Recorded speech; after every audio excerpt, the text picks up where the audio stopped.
Hello students, this is VK Mahajan. I'm again with you to continue our topic of determiners that we were doing in the earlier classes.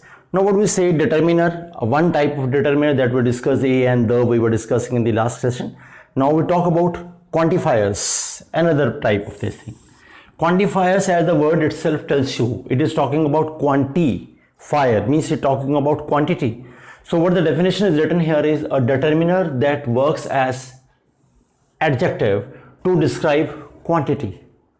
Okay, so when you want to know about something, how much, how many, so quantity is something much, many is something in number, but in general we'll talk about this in adjective कि much क्या है और many क्या है, but in general when you talk about many, again you want to know how much and how many, that is मतलब कितना सारा. तो कितना सारा वाली जो फीलिंग है वो क्वांटिटी को बताएगी, चाहे वो नंबर में बताए या क्वांटिटी में बताए, वो बाद में बात करेंगे. तो it is something when you read the word and ask yourself how much, how many, probably you know this is a quantifier. तो क्वांटिफायर देखने के लिए आपको ये दो क्वेश्चन पूछ लेने से प्रॉब्लम सॉल्व हो सकती है. ओके, नाउ व्हाट यू से इज मच एंड मेनी, दोनों ही है. भी जब मच कब आता है, much I was saying, much का मतलब है क्वांटिटी से बात करनी है. How much means it talks about quantity. तो किस चीज की क्वांटिटी होती है? जो मेजरेबल तो होता है लेकिन काउंटेबल नहीं होता, something which is measurable. Okay, तो sugar you can say, isn't it? Then you can say knowledge, then you have patience, you have liquid, something water, something like this, जो क्वांटिटी को indicate करे. तो quantity में मतलब आपके quantity में मतलब आप अगर लगा सकते हैं तो शुगर को क्वांटिटी में कंसिडर कर लेंगे, वाटर को क्वांटिटी में कंसिडर कर लेंगे, आई सेड नॉलेज को क्वांटिटी में कंसिडर करेंगे. Okay, that is for the quantity. And now many is about number. Many means about number, isn't it? तो many क्या है? नंबर को इंडिकेट करता है. तो नंबर को इंडिकेट करता है तो many what? Students. Many chances you take. ठीक है? Many books I have. Many opportunities come your way in life that you must grab whenever they come. Say people say opportunity knocks only once at your door. So when it comes, grab it. Okay? So what to say is many opportunities, many chances you take. तो this is many हो जाएगा. तो many we say many books I have, तो many chances you take. ठीक है? many people we were saying, it means क्या देख रहा हूं, ऊपर वाले और नीचे वाले में डिफरेंस क्या है? जहां पर क्वांटिटी की बात आ रही है, यहां लमसम समझते हो, ऐसा दिमाग में रखो कि बोरी में से उठा के इधर से इधर रखने वाली जो स्टेज है वो क्वांटिटी है, और जिसको 1 2 3 4 5 6 करके काउंट करते हैं वो नंबर है. तो फिर उसके लिए आप मैनी लगाएंगे और जो लमसम वाला होगा मच लगाएंगे. तो यू हैव मच टाइम. मैंने कहा यार कैन यू हेल्प मी? आपने कहा हाँ, I have enough time with me. Enough भी तो वही है, तो मच भी तो वही है. तो मच कहीं ना कहीं क्वांटिटी को इंडिकेट कर रहा है. But I have only a few minutes for you. तो आई हैव क्या नाम है, many hours spare to prepare for my exam. तो वहाँ मैनी लगा सकता हूँ. तो यानी मच और मैनी, मच जो है क्वांटिटी को इंडिकेट करेगा, मैनी जो है नंबर को इंडिकेट करेगा. तो यहां पर मैनी आ जाएगा. Okay, that's what you need to understand. ठीक है? तो हम वैसे बोलेंगे मनी के साथ क्या लगाओगे? तो I have much money also. It's also understand. But many, when I से मैनी, तो I will write the word many coins. I will write like this. Quantity है और एक नंबर है. तो मच और मैनी जब भी आपके दिमाग में आए, I told you when you get stuck, तो ये देखो क्या है, ये काउंट हो सकता है या वैसा है जैसे कि एक पैकेट में रखा हुआ है, एक बोरी में रखा हुआ है, एक सैक में रखा है, आपने उठा के यहां से यहां रख दिया. आपने कहा बहुत पैसे हैं, तो बहुत मतलब कितने, मच. फिर यहां से उठा के यहां रखा.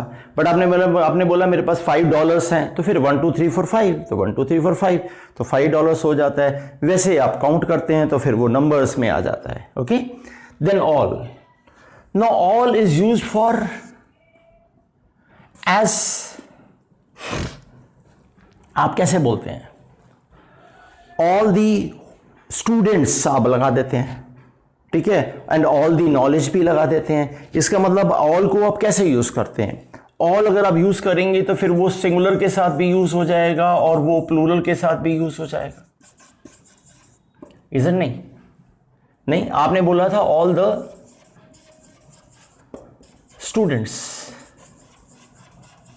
All the efforts you did, ठीक है, but I applied all my knowledge, I applied all my knowledge.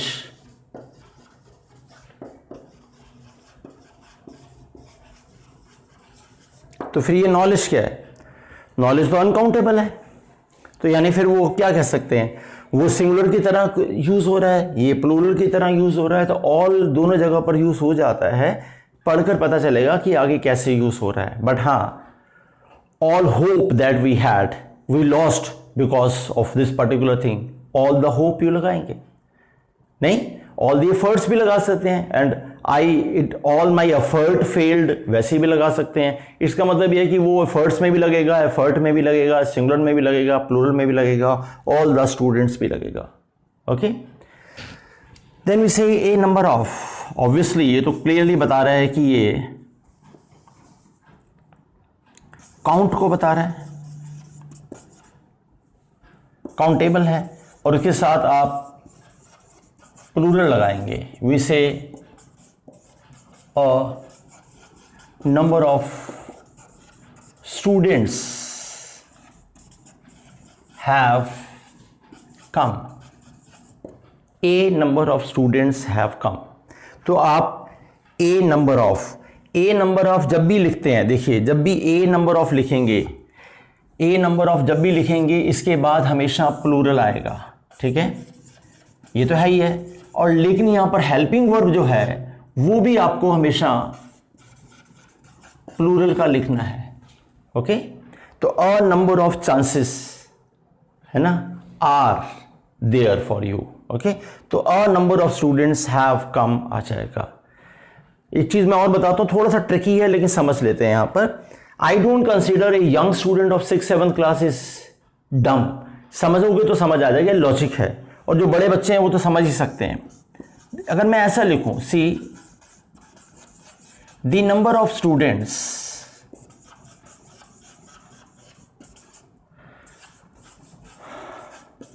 learning English online has increased.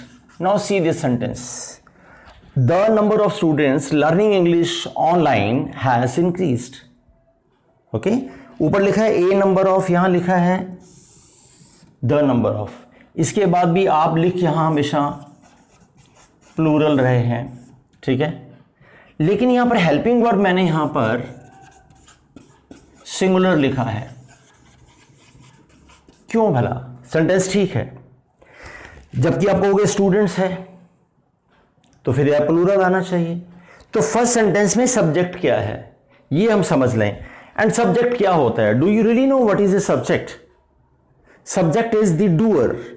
Kindly don't say जिसके बारे में बात हो रही है, that is also there but that is quite confusing at times. तो सब्जेक्ट इज द डूअर, कौन काम कर रहा है, काम कौन कर रहा है वो देखें। पहले वाले सेंटेंस में किसके बारे में बात हो रही है कि डूअर कौन है, तो हम लोग बोल रहे हैं कम किसने किया है, कम तो स्टूडेंट्स ने किया है ना। इसका मतलब मेरा सब्जेक्ट क्या है? स्टूडेंट मेरा सब्जेक्ट है। तो इस स्टूडेंट्स के कॉरस्पॉन्डिंगली मैंने क्या लगाया है? हैव।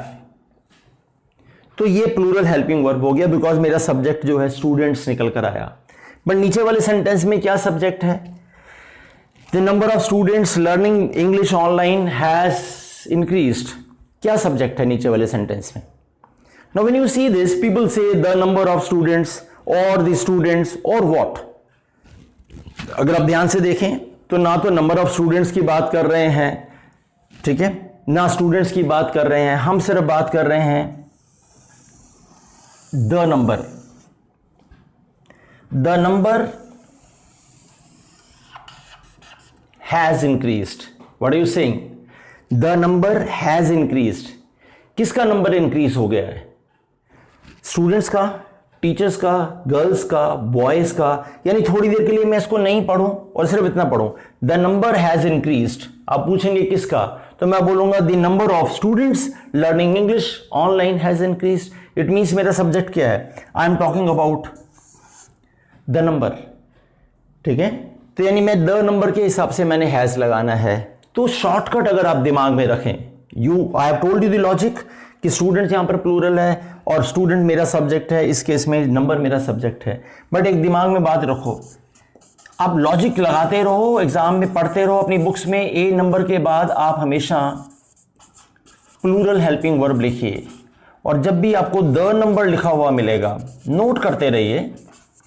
इसके बाद आपको हमेशा द नंबर के बाद आपको हमेशा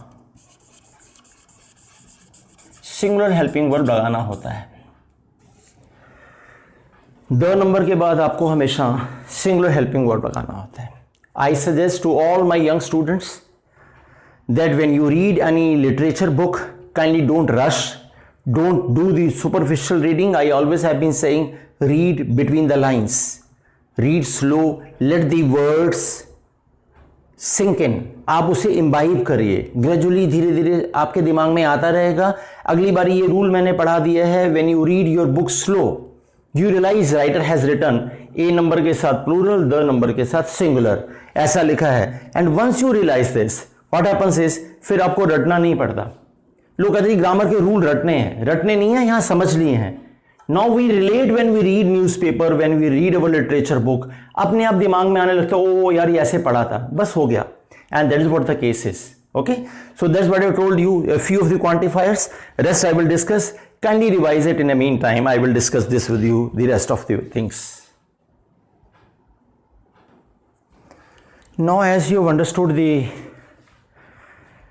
few quantifiers, let's discuss them as well. A bit of, what do you say a bit of? Bit of का मतलब क्या, थोड़ा बहुत होता है, तो bit of knowledge होगी, bit of support होगी, बिट ऑफ हेल्प होगी। यानी बिट ऑफ तो आप हमेशा बिट के लिए लगा रहे हैं, तो बिट ऑफ जो है वो अनकाउंटेबल के साथ लग जाएगा। तो आपने बोला बिट ऑफ नॉलेज है, बिट ऑफ सपोर्ट है, ठीक है, बिट ऑफ हेल्प है, ऐसे लगेगा। बिट ऑफ बॉयज नहीं हो सकता, बिट ऑफ चिल्ड्रन नहीं हो सकता, बिट ऑफ शुगर हो सकता है, बिट ऑफ सॉल्ट हो सकता है। इट मीन्स अनकाउंटेबल के साथ लगेगा। सम और एनी, सम आप याद रखिए, सम इज यूज्ड विद, पहले ये मान लें कि ये सिंगुलर के साथ भी लगेगा और प्लूरल के साथ भी लगेगा।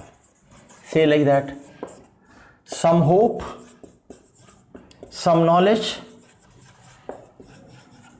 But we say some guts. Okay, ऐसे लगाते हैं। बट हम कभी कभी यूज कर देते हैं some students,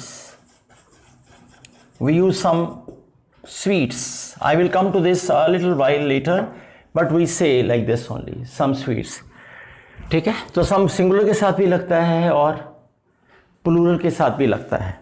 okay, now let's see any.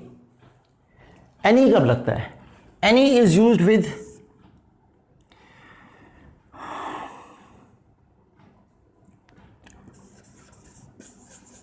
Uncountable के साथ लगेगा, लेकिन आप याद रखिए कि वो नेगेटिव होते हैं, वो एप्रीहेंसिव होते हैं और वो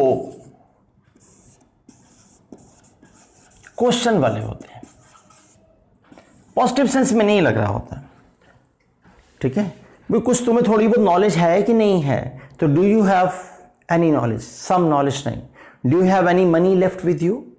ठीक है, any is always use when you are apprehensive, I am not sure whether he will do anything for me. Anything तो चलो वो डिफरेंट हो गया, but anyway, do you have, can he give me any support, तो any always say he can give me some support, but any support, when you are apprehensive, then you use the word any in this case. Means I said, do you have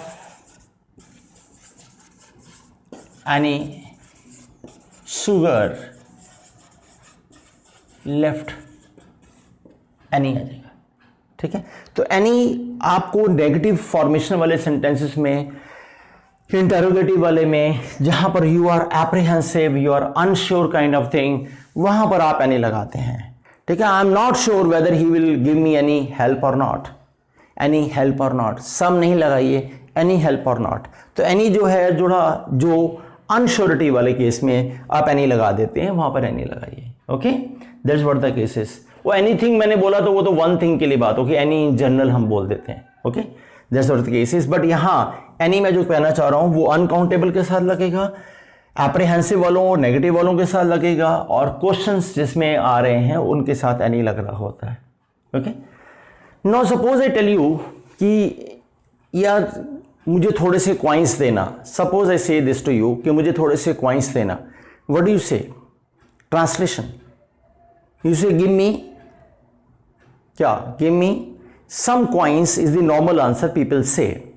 I say coins are countable. How are we saying some coins?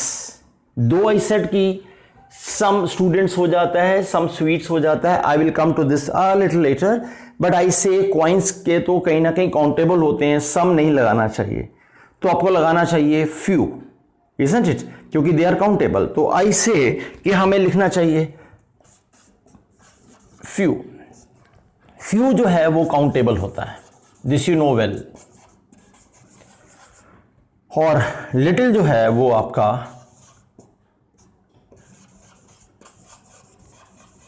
Uncountable होता है, ठीक है।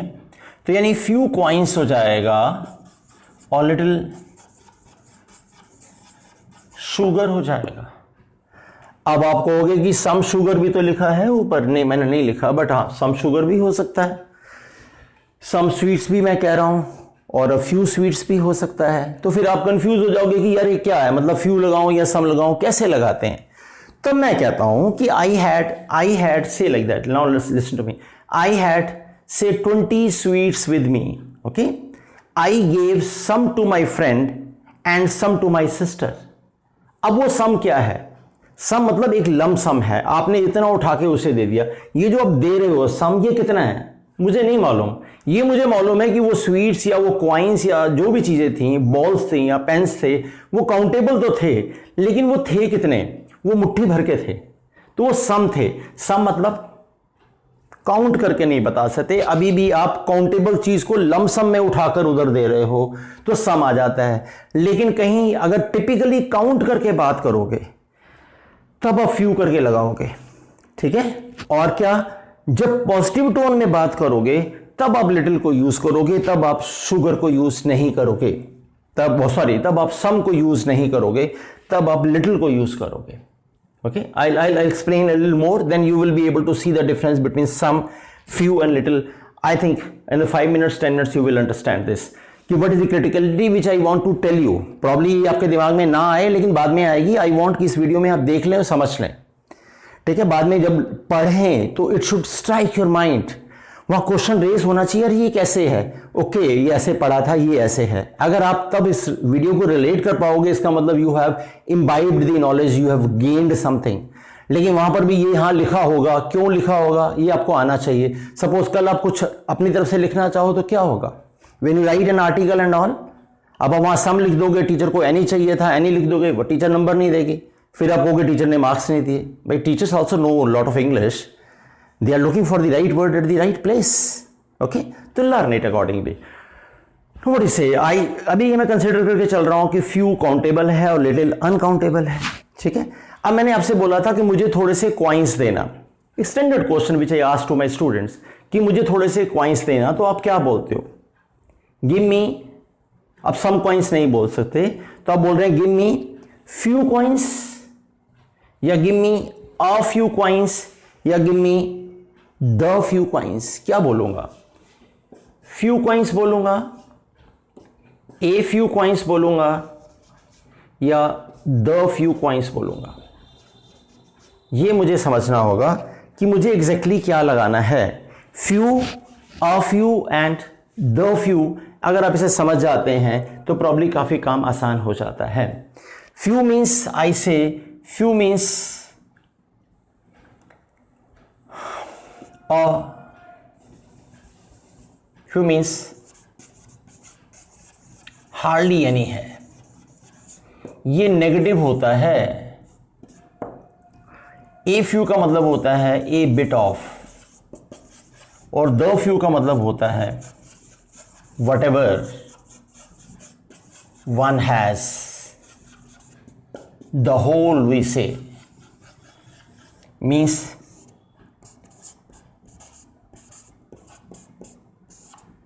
जितना भी। ये है आपका few, a few and the few, hardly any, a bit of, and whatever one has. These are the three things you need to understand. Okay,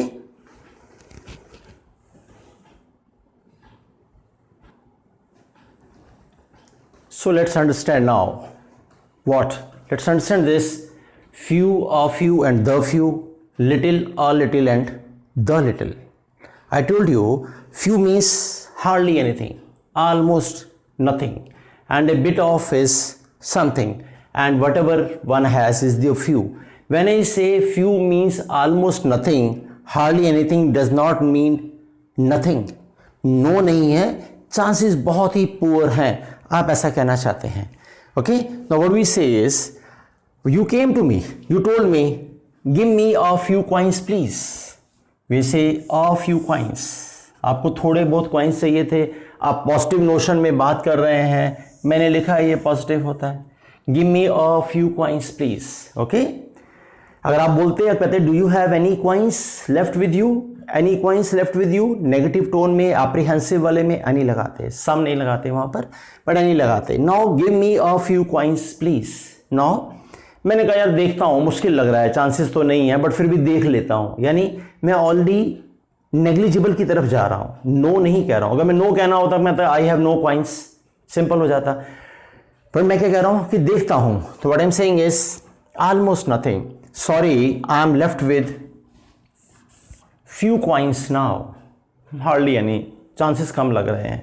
okay, this what the case is, and then right side is I have spent the few coins I had, जितने भी मेरे पास थे मैं सारे coins खर्च कर चुका हूं, तब द फ्यू लगाता हूं।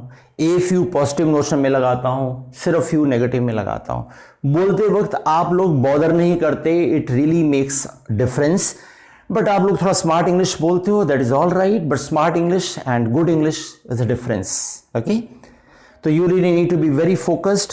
Speaking fast English is no English. Speaking balanced and quality English is the English the other person can very well understand that. Accent should not beat the other person. Your speed should not beat the other person. अगर आप चावल मांग रहे हैं तो चावल ही मिले, सांबर नहीं मिलना चाहिए.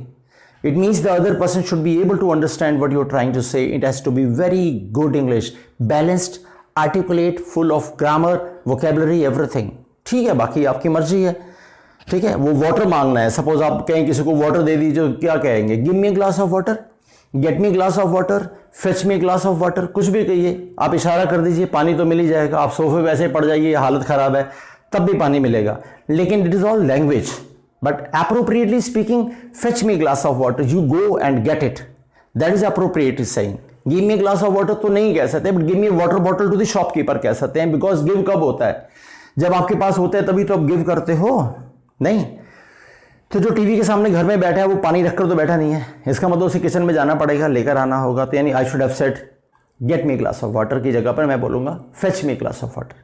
बट जब आपके फादर आ रहे होते हैं कि मार्केट से, आप उसे उन्हें कहते हैं कि जरा वो ले आना आते आते, तो then you say bring. Bring means on the way you bring होता है. ओके, तो these words have real value in them whether we understand और नॉट. बट अगर आप ध्यान दोगे तो चीजें समझ आने लगेंगी. ओके, ब्रिंग अलग होता है, फेच अलग होता है, गेट अलग होता है, गिव अलग होता है, फिर धीरे धीरे समझ आएगा. And that's what the case is. So eloquence is very important. Understand, few नहीं बोलिए जब तक कि रिक्वायरमेंट ना हो. Similarly little, there is little hope of any survival after the plane crash.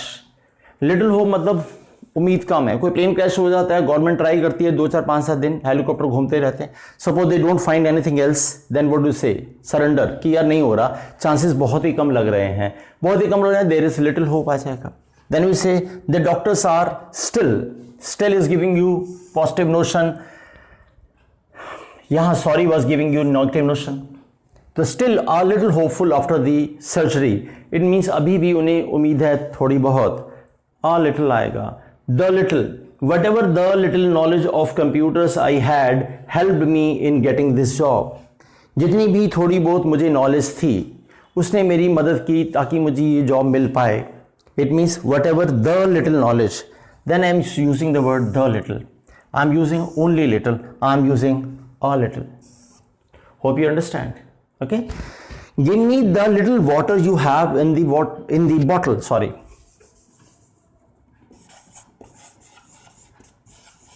Note this. Give me the little water you have in the bottle. क्या मतलब है कि जो भी तुम्हारी बोतल में थोड़ा बहुत पानी पड़ा है दे दो यार मुझे, या give me a little water from the bottle, थोड़ा बहुत पानी दे दो। तो ये जितना भी है और ये थोड़ा बहुत है, one can very well understand. Okay, तो ये ध्यान रखिए, very important, few people know this. Okay, few मतलब वेरी फ्यू, फ्यू मतलब फ्यू, बहुत कम। अगर आप भूल जाएं कि कौन सा क्या होता है, बड़े होकर आपको याद ना रहे, आप जब फिजिक्स केमिस्ट्री भगवान जाने क्या क्या पढ़ रहे हैं, इंग्लिश जरा आप तवज्जो कम देते हैं, you give step motherly treatment to this subject English, but I told you कि इस पे पूरा फोकस रखिए। तो फ्यू, अ फ्यू और द फ्यू में क्या करूं, तो मैं फ्यू, अ फ्यू में, द फ्यू में ऐसे याद रखता हूं कि मैं ऐसे याद रखा है कि इसमें 3 लेटर आते हैं, इसमें 4 लेटर आते हैं, इसमें 6 लेटर आते हैं, यानी ये सबसे कम होता है, ये उससे ज़्यादा होता है, ये उससे ज़्यादा होता है, फिर मुझे भूलता नहीं है। सेम लिटिल और लिटिल द लिटिल में भी चला जाता है। फिर एक दो बारी प्रैक्टिकली सेंटेंस बना लोगे फिर भूलेगा ही नहीं कभी, फॉर श्योर। ओके, तो एक सेंटेंस मैं आपके लिए लिख रहा हूं।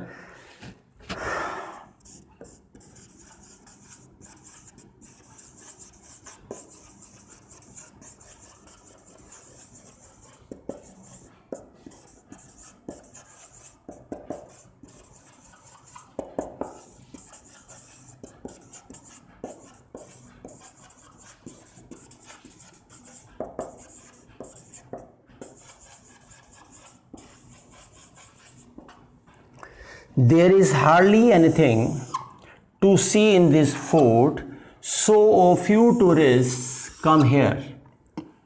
Okay, you have to find out, is there any error in this sentence?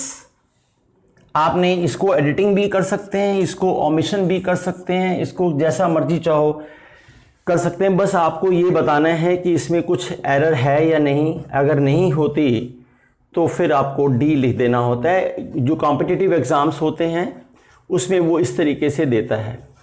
आपको ये सेंटेंस पढ़ना है, इसमें बताना है which area has grammatical error, इधर एडिटिंग और ओमिशन। रूल जो हमने पढ़ा है वही लगाना है। So there is hardly anything to see in this fort, so a few tourists come here. तो जैसे ही आपने, अब मेरे ख्याल से आपने कर ही लिया होगा अब तक तो ये सेंटेंस, आपको इसमें ज़्यादा देर नहीं लगनी चाहिए, बिकॉज जैसे ही आप सेंटेंस को पढ़कर मीनिंग समझें, मैं हिंदी में बोल के देखूं तो इस किले में देखने के लायक शायद ही कुछ है, तो फिर यहाँ पर थोड़े बहुत टूरिस्ट आते हैं। जब आप कह ही रहे हो कि hardly anything, if you start with something, a word that gives you negative connotation, it implies negative, so what is desired, you have to go by something very few. It means I have to say, you have to remove a from here. It means my answer is C. That is what the right way of doing this question is. Okay, you understand? ये आपको few लगाना है। क्यों? आपने already hardly कह दिया था, जैसे आपने सॉरी कह दिया था। ओके, सेंटेंस पढ़कर अगर आप समझेंगे तो आपको आराम से समझ आ जाएगा। That's what the application of this is. अच्छा, एक चीज़ और बताइए, मनी के साथ क्या लगाओगे? मनी के साथ लिटिल लगाओगे या फ्यू लगाओगे? ये आपने सोचना है कि मनी के साथ क्या लिखा जाए, फ्यू या लिटिल। आई हैव, मेरे पास थोड़े बहुत पैसे हैं, व्हाट विल आई से? आप आए, आपने पूछा थोड़े बहुत पैसे हैं आपके पास, आपने कहा डू यू हैव क्या, any money? Do you have any money? Negative. Now what I said कि यार थोड़े बहुत हैं पैसे, तो क्या लगाऊं? तो आप मनी के साथ जब भी आप लगाएं, मनी के साथ आप हमेशा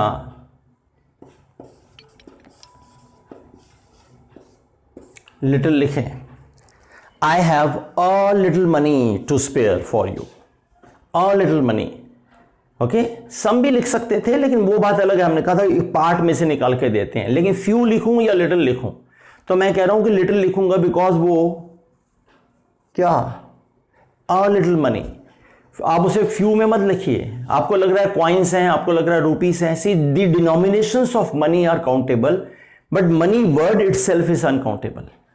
तो मनी जब आप लिखोगे तो आप ये लगाओगे a little money, okay, a few money नहीं।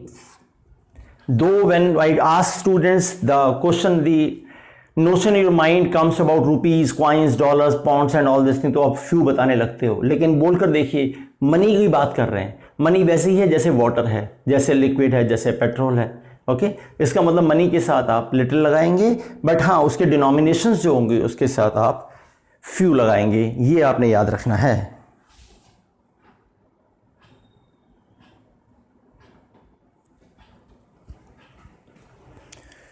So few more quantifiers. Now I written a few more quantifiers for you. Kindly note them. A great deal of, अब डील की बात करें, ग्रेट डील ऑफ यानी great deal of क्या, uncountable में use करिए।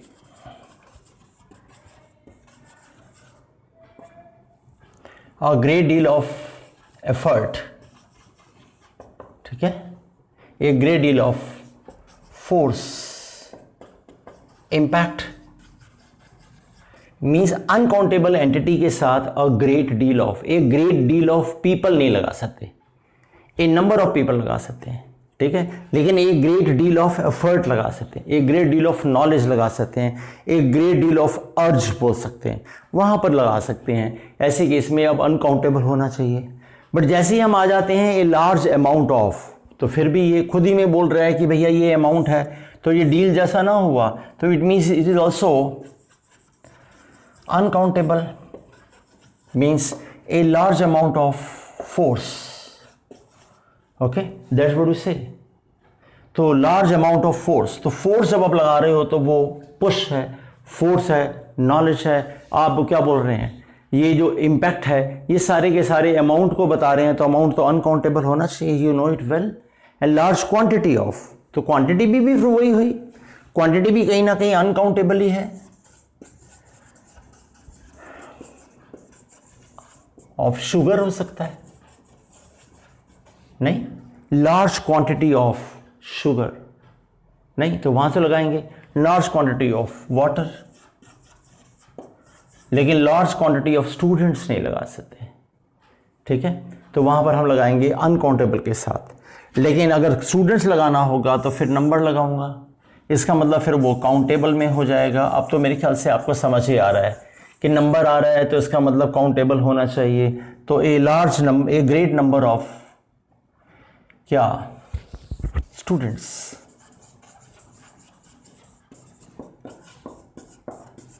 Opportunities नहीं, that's what the case is. And a majority of, uh majority of countable के साथ लगेगा, मेजॉरिटी ऑफ स्टूडेंट्स हो जाएगा, आ मेजॉरिटी ऑफ पीपल हो जाएगा, आ मेजॉरिटी ऑफ एफर्ट्स आ जाएगा। ओके ए मेजॉरिटी। हालांकि अगर आप ध्यान रखोगे जो मैंने पहले भी बताया था, अगर द मेजॉरिटी लिख दूंगा, हालांकि इसके बाद प्लूरल तो रहेगा ही सब्जेक्ट, ओके, इसके बाद हमेशा प्लूरल सब्जेक्ट ही रहेगा, लेकिन हेल्पिंग वर्ब फिर वहां पर आकर सिंगुलर हेल्पिंग वर्ब हो जाएगा। याद है मैंने अभी थोड़ी देर पहले समझाया था आपको ए नंबर और द नंबर वाला, वैसे ही a majority of the number of, तो हेल्पिंग वर्ब वहां सिंगुलर लगेगा। आप ट्राई करेंगे तो मिल जाएगा। एनफ होता है, एनफ जो है वो अनकाउंटेबल को इंडिकेट करता है। तो आपने बोला एनफ मनी है, एनफ नॉलेज है, तो एनफ वाटर है। तो enough works as an adjective and sometimes it works as adverb, but this is not the stage to talk about that. But आप याद रखिए एनफ अनकाउंटेबल के साथ लगता है, ठीक है। हाँ, अगर मैं एडवर्ब की बात करूं, जस्ट एग्जांपल दे रहा हूं, he is intelligent enough to solve it, ऐसा, he is intelligent enough to solve it. Logically देखिए यहां पर एनफ क्वालिफाई कर रहा है मनी को, money is the noun, okay, तो यानी ये एडजेक्टिव हुआ, ठीक है। लेकिन अगर मैं यहां पर एनफ को लगा के देखूं, ही इज इंटेलिजेंट एनफ, अब एनफ किसे क्वालिफाई कर रहा है? इंटेलिजेंट को। इंटेलिजेंट एक एडजेक्टिव है, इसका मतलब ये एडवर्ब हो गया। तो जो एडजेक्टिव को क्वालिफाई करे वो एडवर्ब होता है। एडवर्ब जो होते हैं वो वर्ब को क्वालिफाई करते हैं, एडजेक्टिव को क्वालिफाई करते हैं, वो एडवर्ब को क्वालिफाई करते हैं। Will talk about this some time later, but right now we understand is enough uncountable के साथ लगेगा, ठीक है। तो enough money, enough support, enough something something something something हो जाएगा, एनफ आ जाएगा, ओके। लेस और लीस्ट क्या होता है? अगर आपने थोड़ी देर पहले याद है हमने पढ़ा था लिटिल, ये लिटिल की डिग्री है, लिटिल, लेस और लीस्ट होता है, ये एडजेक्टिव का पार्ट हो गया। लिटिल मीन्स मिनिमम है, सबसे कम वाला। Less is use in case of comparison. I will score not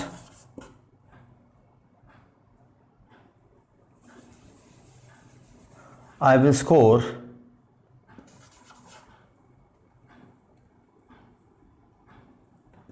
not less than you। तो यहां पर लेस कंपैरिजन बना रहा है। अगर आपने कहा कि मैं 90% से कम स्कोर नहीं करूंगा, ठीक है, तो फिर मैं क्या बोलूंगा? I will not score less than 90%। उस केस में आप किसी से कंपैरिजन नहीं करते, तब आप बोलते हैं I will not score below 90%। तो वहाँ लेस देन नहीं लगाना, वहाँ मोर देन नहीं लगाना, वहाँ पर अबव और बिलो लगाना, वो प्रेपोजिशन का पार्ट है। Some time we will definitely study that as well, कि वहाँ पर हम किसी से कंपेयर नहीं करते, एक रेफरेंस लाइन को स्टडी करते हैं। 90% से ऊपर अबव हो जाएगा, उससे नीचे बिलो हो जाएगा। लेकिन यहाँ पर मेरा स्कोर आपके स्कोर से कंपेयर हो रहा था तो लेस हो जाएगा, ठीक है। तो आप बोल रहे हैं this is the least I can do for you, means सबसे कम, भाई इतना कम से कम मैं ये कर सकता था, तो the least I can do for you, okay. So I have discussed all the quantifiers with you. Another part of determiners, hope you are trying to understand it. Any queries for anything, you have my number here with you, my email account is there, you can very well contact me anytime you want, but this is immensely important. Kindly revise it on regular basis. Thank you very much, my dear. God bless you.